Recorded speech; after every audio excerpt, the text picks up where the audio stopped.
गरुड़ पुराण का नाम आप सबने जरूर सुना होगा। ये विष्णु पुराण का एक हिस्सा है। इसमें भगवान विष्णु और पक्षियों के देवता गरुड़ के बीच हुए संवाद का जिक्र किया गया है। इस ग्रंथ में मृत्यु के बाद होने वाली गतिविधियों का ब्यौरा दिया गया है, जैसे मरने के बाद क्या क्या होता है और कर्मों के कैसे फल और कैसी सजा मिलती है। स्वर्ग और नर्क का सिद्धांत भी इसी ग्रंथ में दिया गया है। इस ग्रंथ का एक भाग पूर्ण रूप से कर्मों के लिए दी जाने वाली सजाओं पर आधारित है। आइए इस खास रिपोर्ट में आपको बताते हैं इसमें दी गई सबसे भयावह सजाओं के बारे में। तमीज त्रमह। ऐसा कहा जाता है कि जो लोग दूसरों से पैसे लूटते हैं उन्हें यमदूत रस्सी से बांधकर नर्क में मारते हैं। अगर वो बेहोश हो जाते हैं तो उनके होश में आने के बाद फिर उन्हें पीटा जाता है। इसके बाद है अंधत्रमस्त्रम। गरुड़ पुराण के अनुसार नर्क का ये हिस्सा उन पति या पत्नियों के लिए होता है जो अपने पति या पत्नी के साथ तब तक ही रहते हैं जब तक उनके पास पैसा और खुशी रहती है। इसमें भी तमिश्र जैसी सजा देने का प्रावधान है। तीसरी सजा है रौरावम। ये सजा उन पापियों के लिए है जो दूसरों की दौलत पर ऐश करते हैं और उनकी खुशियां छीन लेते हैं। ऐसे पापियों को सांपों से भरे हुए कुएं में ढकेल दिया जाता है। इसके बाद है कुंभीपाकम। ये सजा उन पापियों के लिए है जो अपने स्वार्थ के लिए जीवों को मारते हैं। ऐसे पापियों को बड़े बर्तन में गर्म तेल में डालकर तला जाता है।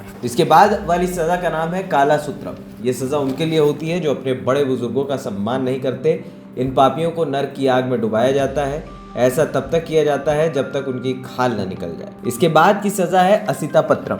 ये सजा उनके लिए है जो अपने काम को सही से नहीं करते और उनकी लापरवाही से किसी और को भुगतना पड़ता है। ऐसे लोगों के शरीर को नुकीले धार वाले चाकू से गोद दिया जाता है और फिर कोड़े बरसाए जाते हैं। इसके बाद वाली सजा है अंधकूपम। ये उन लोगों के लिए होता है जो बुरे स्वभाव के होते हैं और उनको अच्छे लोगों को परेशान करने और सताने में मजा आता है। इसमें पापियों को ऐसे कुएं में डाल दिया जाता है जिसमें कई खतरनाक जानवर और सांप होते हैं। इसके बाद वाली सजा है तप्त मूर्ति। जो लोग सोने या अन्य किसी धातु को चुराते हैं उन्हें नरक की गर्म आग में जिंदा जला दिया जाता है। इसके बाद वाली सजा है कृमि भोजनम। ऐसे लोग जो दूसरों को बस स्वार्थ के लिए इस्तेमाल करते हैं उन्हें यह खौफनाक सजा दी जाती है। ऐसे लोगों को नर्क में कीड़े और सरीसृप जिंदा ही खा जाते हैं। इसके बाद वाली सजा है सलमाली। ऐसे लोग जो अपने पति या पत्नी के अलावा किसी और के साथ शारीरिक संबंध बनाते हैं, नर्क में उनके अंगों में जलता हुआ गर्म लोहा डाल दिया जाता है और यमदूत बुरे तरीके से पीटते हैं। इसके बाद वाली सजा का नाम है वैतरणी। ऐसे शासक जिन्होंने अपने पद का गलत उपयोग किया है उन्हें इस नदी से होकर गुजरना पड़ता है। ऐसा माना जाता है कि सबसे खतरनाक सजा है। इस वैतरणी नदी में मानव शरीर, उनकी खोपड़ियां, कंकाल और खून और कई गंदी चीजें पड़ी रहती हैं।